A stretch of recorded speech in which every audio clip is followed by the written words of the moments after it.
Oke, mungkin itu yang bisa saya sampaikan. Terima kasih. Saya kembalikan ke Dokter Santi. Baik, terima kasih Dokter Anita. Terima kasih Dokter Anita atas paparannya, menarik sekali ya. Ini sudah masuk banyak pertanyaan nih Dok. Nah mungkin waktunya juga tepat sekali Dokter Anita, pas 60 menit ya. Nah ini untuk pertanyaan dari Pak Gafar Siregar Dok. Iya. Oke, ya, periode berapa lama keluar dari tempat kerja atau pensiun yang masih bisa di-cover untuk hearing loss program atau untuk PAK-nya? Jadi ini orangnya udah keluar, udah pensiun, tapi berapa lama dia masih bisa di-cover untuk program klaim PAK-nya, Dok? Oke, langsung ya. Jadi sesuai dengan regulasinya, saat ini sih masih yang bisa ditanggung itu di cover itu 3 tahun ya, sesuai dengan regulasi dari Kementerian Ketenagakerjaan dan BPJS Ketenagakerjaannya. 3 tahun pasca pensiun masih bisa di klaim untuk penyakit akibat kerja. Ya. Nanti mungkin ada teman-teman dari BPJS nggak di sini nih? 3 tahun, Dokter Santi. Kalau dari yang terdaftar kayaknya nggak ada dari BPJS Dok. Nah terus dengan catatan langkah-langkah yang untuk klaimnya sudah ada ya, gitu, sudah misalnya sudah siap. Oke. Jadi tetap sesuai dengan 7 langkah diagnosa PAK tadi ya Dok ya? Iya betul. Oke. Ini pertanyaan selanjutnya dari Pak Edward Sinaga. Nah tadi ada disampaikan kalau di kebisingan lebih dari 85% katanya mengalami sedang sampai dengan 85%. Ini pemaparan berapa lama ini Dok? Oke. Di penelitian itu tadi yang dari penelitian ya. Jadi penelitiannya itu mengatakan paparannya ya berbeda-beda pada pekerjanya. Jadi ada pekerja yang sayangnya tidak didefinisi, tidak di spread lagi, tidak dibagi lagi berapa lama paparannya, tapi dia hanya deskriptif, potong lintang saat itu sesuai dengan jadi bukan pemeriksaannya berapa lama dia terpapar. Jadi ada yang baru, ada yang pekerja lama, cuma dia membedakannya respondennya itu yang paparannya lebih dari 85% sekian orang positif karena penelitiannya potong lintang. Jadi cuma diambil gambaran saat itu saja gitu. Ya. Jadi berapa lama paparannya itu berbeda-beda dan tidak didefinisikan di dalam penelitiannya gitu ya. Oke. Ya, ini pertanyaan selanjutnya dari Dr. Megawati Wijaya, Dok. Bagaimana jika kita terkena hearing loss ketika bertugas di tempat kerja, apakah di-cover sampai sembuh? Terus apakah jika ternyata tidak bisa di-cover full, apakah ada gejala sisa atau enggak? Jadi gini, kalau misalnya pakai untuk mengklaim penyakit akibat kerja ya, seperti yang tadi sesuai dengan regulasinya itu sekarang ada mungkin Permenaker nomor 10 tahun 2018 mungkin bisa dilihat ya. Itu ada jaminan kecelakaan kerja return to work. Jadi dia sampai semuanya. Jadi ditanggung itu sesuai dengan indikasi ya.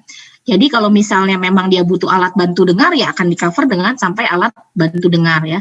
Itu memang judulnya JKK, memang jaminan kecelakaan kerja, tapi PAK itu termasuk juga di dalam jaminan JKK itu ya. Jadi untuk PAK dia jaminnya full semuanya. Jadi kalau ditanya katakan sampai sembuh, kalau bisa disembuhkan ya. Tuli ringan dan sedang bisa disembuhkan, tapi kalau sudah terjatuh di tuli berat tidak bisa disembuhkan, ya mau tidak mau kita pakai rehabilitasi. Tadi alat bantu dengar ya, pakai hearing aid. Nah hearing aid-nya itu dibayar juga oleh BPJS Ketenagakerjaan gitu. Ya. Ini pertanyaan selanjutnya dari Pak Waluyo ini Dok. Nah jadi katanya ini si pekerja ini punya sambilan di tempat lain dengan menyebut di luar tempat kerja. Secara audiometri kan nggak berbeda nih. Jadi di tempat kerja dia punya paparan kebisingan, di luar tempat kerja juga ada paparan kebisingan dengan mesin bubut. Nah, kalau dua-duanya akibat bekerja di tempat bising, yang membedakan yang satu ikatan bekerja di tempat tertentu, satu lagi bekerja dengan dirinya sendiri. Sebenarnya dua-duanya kan PAK, hanya yang satu formal, yang satu lagi tidak formal. Jadi yang satu bisa diklaim BPJS Nah, yang satu lagi nih bagaimana nih dok? Apakah kita bisa kriteriakan sebagai PAK juga enggak nih dok? Nah, kalau Yang ditanya tadi bisa karena paparan kriteriakan tersebut sebagai yang di luar PAK, selama pekerja. 7 langkahnya terpenuhi, dia bisa dikriteriakan PAK. Ya, kalau misalnya untuk mendiagnosa PAK-nya, jadi itu bisa di ini. Tapi kalau untuk klaimnya, mungkin itu bisa ditanyakan ke teman-teman pengawas atau ke dokter penasehat. Ya, selama ini sih mungkin teman-teman pengawas dan dokter penasehat juga membantu kita dalam proses klaim. Ya, artinya kalau memang di tempat kerja yang utamanya dia memang ada bising, ya, mungkin akan dimasukkan bisa diklaim untuk sebagai PAK. Meskipun di luarnya dia ada pekerjaan sampingan yang juga bising. Tapi kalau bising di tempat kerja utamanya memang sudah memenuhi untuk kriteria 7 langkah, biasanya tetap akan coba diajukan ke klaim penyakit akibat kerja ke BPJS Ketenagakerjaannya itu. Ya. Saya rasa biasanya gitu. Ya, ini pertanyaan selanjutnya dok dari Pak Darius. Katanya apa bedanya fit for test dan fit for work? Fit for test dan fit for work. Jadi gini, kalau fit for work itu kan untuk kelayakan dia bekerja ya. Nah, kalau fit for test yang tadi ditulis di di pelindung diri itu adalah fit test. Jadi apakah alat pelindung dirinya itu pas ya buat pekerjanya. Nah, itu. Jadi bedanya antara fit for test itu digunakan untuk alat pelindung dirinya ya. Jadi sama seperti respirator deh. Kalau kita pasin dulu gitu ya. Jadi itu istilahnya fit for test di situ adalah pengukuran pas atau enggaknya si alat pelindung itu terhadap pekerja. Ya, tapi kalau fit for work adalah baik tidaknya bagaimana keadaan kesehatan pekerja itu untuk bekerja di tempat kerjanya, fit atau tidak fit, atau sementara tidak fit, atau fit dengan restriksi seperti itu. Kalau fit for test itu adalah pengepasan alat pelindung dirinya tadi. Gitu.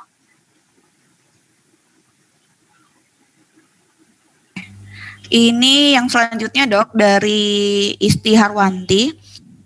Nah, beliau pertanyaannya untuk work related NIHL, apakah BPJS akan menanggung walau tidak ada kecacatan yang signifikan? Misalnya pekerja masih bisa berkomunikasi pada frekuensi suara normal, tapi dari audiometrinya sudah menunjukkan khas NIHL. Gimana dok? Oke, jadi kalau untuk NIHL-nya biasanya memang tetap bisa diklaim ya untuk jadi penghitungan PAK-nya bisa diklaim PAK. Tapi untuk penggantian kecacatannya, nah itu perhitungan kecacatan biasanya memang berdasarkan ambang suara percakapan ya. Jadi tergantung kalau untuk klaim PAK-nya bisa, tapi kalau perhitungan kecacatannya ada regulasi tersendiri gitu. Ya. Nanti bisa dihitung lagi sesuai dengan regulasi berapa persen kecacatannya. Kalau memang belum cacat, biasanya yang diganti biaya pengobatannya, klaim seperti itu. Jadi klaim kecacatannya sendiri tidak bisa dihitung kalau memang belum cacat gitu, ya. Karena kecacatan PAK karena pendengaran ini ya memang dihitungnya di percakapan manusia. Gitu. Oke dok, ini selanjutnya pertanyaan dari Pak Ardi Febriansyah. Untuk pengukuran terkait kebisingan, itu waktunya harus bagaimana? Apakah setiap hari, setiap minggu, atau setiap bulan? Kayaknya terkait pengujian linker ini dok. Kalau secara regulasinya sih yang assessment yang ahli yang perlu diverifikasi oleh K3 ya biasanya memang setahun sekali, nah ada yang 6 bulan sekali. Tapi kalau periodik memang hazardnya itu kemungkinan berubahnya cukup besar, mungkin bisa dilakukan tidak ada waktu khusus sih. Tapi kalau sesuai regulasi biasanya 6 bulan atau 1 tahun gitu. Ya. Itu tapi kalau kita punya alat sendiri mungkin bisa dilakukan. Ada tempat perusahaan bahkan di tempat saya bekerja ada yang melakukannya sebulan sekali, ada yang 2 minggu sekali gitu. Tergantung juga dari lokasi kerja, seberapa besar perubahan kemungkinan berubah dari kebisingan di tempat kerjanya gitu ya. Tapi secara regulasi minimalnya 1 tahun sekali. Nah, ini pertanyaan umum ini dok. Bagaimana dengan penggunaan headset dari handphone? Nah, kapan dan bagaimana intensitas penggunaannya yang bisa merusak pendengaran? Terus untuk meriksa kesehatan ini dalam setahun itu harusnya berapa kali? Pemeriksaan kesehatan sesuai regulasi kita itu setahun sekali ya. Tapi kalau di OSA ya yang bisingnya lebih dari 100 bisingnya lebih dari 90 desibel itu untuk 2 tahun pertama dilakukan 6 bulan sekali, selanjutnya tetap setahun sekali gitu ya. Sementara tadi yang tanyakan bising dari handphone ya. Ya, dari headset ya. Nah, dari headset ya tergantung juga tetap aja sebetulnya sesuai dengan volumenya tadi ya yang kita loudness-nya. Jadi berapa desibel sih gitu ya. Saya pernah sih iseng-iseng ngukur tapi bukan yang headset ya. Kalau headset kan kita susah mengukurnya. Kalau Bapak Ibu punya smartphone sebetulnya kita bisa mendownload itu namanya ada sound level meter yang bisa kita download di handphone. Nah, itu kita bisa tes. Mungkin suara televisi dulu deh. Ya, karena kalau di headset kan kita susah mengukurnya. Suara televisi nonton kita sehari-hari, apakah itu disesuaikan dengan volume headset yang kita pakai ya. Nah, itu ada kita bisa ukur dengan menggunakan sound level meter gitu ya. Tapi kalau pengaruhnya terhadap tuli akibat bising atau tidak ya tetap kembali lagi pada berapa desibel yang kita terima dan berapa lama waktu paparannya gitu. Ya. Jadi kalau tanya boleh berapa lama pakai headset ya tergantung volumenya. Kita bisa menerimanya berapa lama itu tergantung dengan volume yang kita pasang di headset tersebut gitu. Pertanyaan selanjutnya ini Dok dari Pak Sonson Somantri. Nah, apakah kemungkinan yang terjadi jika seorang telah bekerja dengan pajanan di atas NAB, kemudian secara cepat terjadi penurunan signifikan terhadap pendengaran, namun pekerja tersebut tidak merasakan penurunan pada pendengarannya? Kira-kira apa yang terjadi di sini? Kayaknya tadi udah dijelasin ya. Ya, jadi maksudnya itu tadi ya. Penurunannya ya tadi karena penurunan akibat kebisingan itu kan di nada-nada tinggi ya, bukan di ambang percakapan manusia. Jadi mungkin orangnya sih biasa aja gitu ya. Tapi pada ya tadi itulah pentingnya kita melakukan health surveillance atau membuat program-program kalau memang potensi bahaya bisingnya ada ya. Jadi kita perlu buat. Kenapa kita buat seperti itu? Karena ya itu tadi karena orang tidak sadar, kebanyakan pendengarannya tidak disadari. Apalagi kita yang biasa mungkin saat ini nih ya, saat pandemi begini kayak mama-mama nih ya, mungkin mama-mama yang menemani anaknya online ya sudah biasa dengan suara-suara keras ya, karena kita bersaing dengan anak, dengan laptop dan sebelahnya ya, kemudian, nah itu tambah lama tambah keras. Ambang kita juga semakin lama semakin terbiasa bahwa mendengar suara keras itu ya biasa aja gitu ya. Jadi pada saat penurunan pendengaran kita juga tidak tahu. Ya. Itu sebabnya perlu ada program seperti ini supaya pekerja itu ada yang mengawasi. Ya minimal dokter-dokter atau tim HSE, maksudnya tim HCP tadi ya, tim HCP yang sudah kita bentuk itu bisa mengawasi siapa saja yang memang tahun ini kamu mulai menurun nih harus hati-hati gitu ya. Jadi memang kita harus mengawasi dari hasil audiometernya tadi gitu.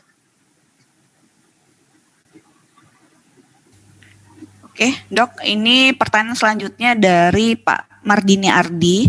Nah, jika pekerja bekerja di area bising di atas 85 desibel, perusahaan sudah menyediakan APD, tapi karyawannya yang tidak mau menggunakan APD yang sudah disediakan. Nah, apabila terjadi penurunan pendengaran, ini apakah bisa dikatakan sebagai PHK enggak ya? Gimana? Beruntungnya sampai saat ini tingkat kepatuhan belum mempengaruhi proses klaim PHK. Ya, jadi ya tadi, tapi mungkin karena saat ini kita BPJS menanggung secara full, ya, secara full terkait dengan perlindungan ini. Kalau dulu masih jam sostek, ya itu tidak tanpa limit, jadi ada limitnya. Misalnya limitnya, dulu tuh alat bantu dengar diganti dengan harga 600.000 kalau tidak salah ya. Ada yang 600 dan 300, saya lupa. Salah satunya kacamata, salah satunya lagi alat bantu dengar. Nah, kalau alat bantu dengar 600.000 misalnya ya, sedangkan alat itu nggak ada yang 600.000 untuk alat bantu dengar. Ya, kalau dulu digantinya oleh jam sostek ya udah cuma 600.000. Setelah 600.000 alat bantu dengarnya 5 juta. Nah, yang 4.400.000-nya ini siapa yang mau bayar? Ya, kalau kita misalnya minta ke perusahaan dong, kan perusahaan yang kita kan kerja di perusahaan tersebut. Oke, tapi perusahaan balik lagi, ya. Oke, kita sudah punya program pendengaran. Apakah Bapak, misalnya pekerjanya ya, apakah Bapak sudah tahu ada potensi bahaya di tempat kerja? Pekerjanya jawab tahu, ya. Kemudian, Apa Bapak sudah pernah di training atau dapat informasi tentang bahayanya? Sudah, ya. Karena kita biasa seperti ini, setiap training dan lain-lain kita punya absen, dan Bapak tersebut sudah absen, ya. Sudah juga. Apakah Bapak sudah terima alat pelindung diri? Sudah juga. Kalau ambil APD kan EHS pasti pakai form tanda terima ya. Tanda terima kemudian tanda tangan, ya. Jadi hati-hati pekerja. Nah, karena kalau sudah begitu berarti perusahaan sudah tidak salah. Perilakunya yang beda ya.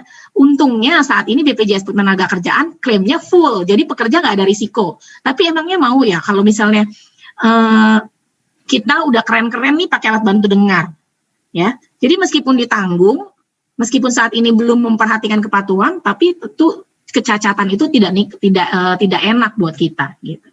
Ya, jadi bagaimana caranya adalah ya tadi ya, sama seperti saat pandemi ini, bagaimana kita meningkatkan memotivasi pekerja supaya yuk sama-sama deh gitu ya. Jadi itu pentingnya sosialisasi di awal. Kalau kita mulai mau bikin kebijakan mau bikin program, sebelum ambil kebijakan kita diskusi dengan pekerja. Kalau perlu libatkan serikat pekerja untuk bantu kita mengaktifkan pekerja-pekerja lain. Ya, jadi oke, perusahaan mau nih fasilitasi program ini, tapi pekerjanya mau nggak gitu. Ya, karena semua program pasti pakai cost. Gitu. Ya. Jadi itu kita mesti berdiskusi antara manajemen dengan pekerja, ya, gitu.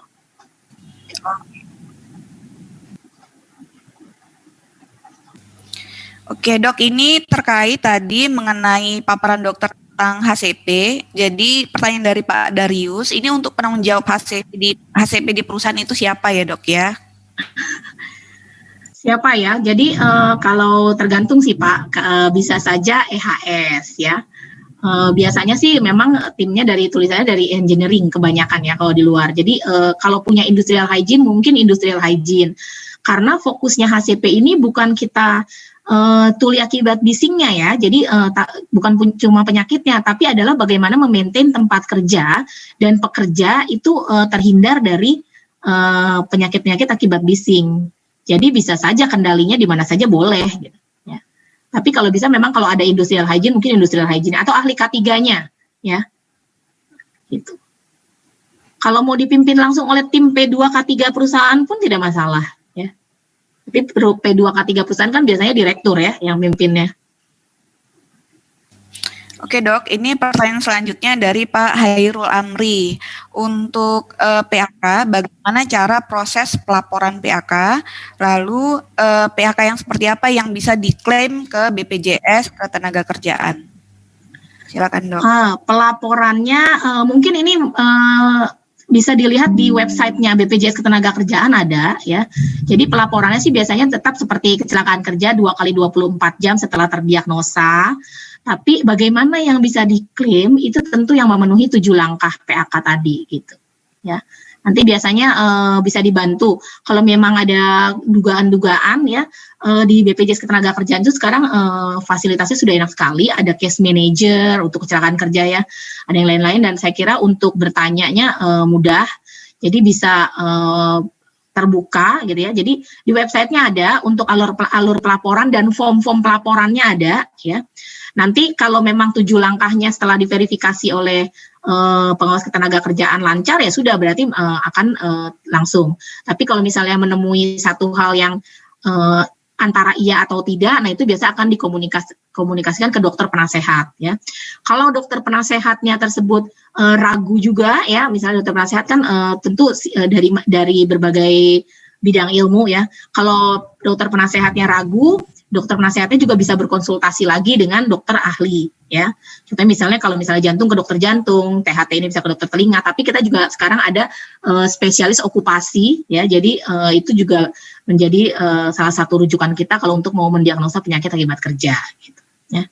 Jadi kalau prosedurnya yang penting ya itu tadi ya. Formulirnya ada bisa di-download di websitenya BPJS.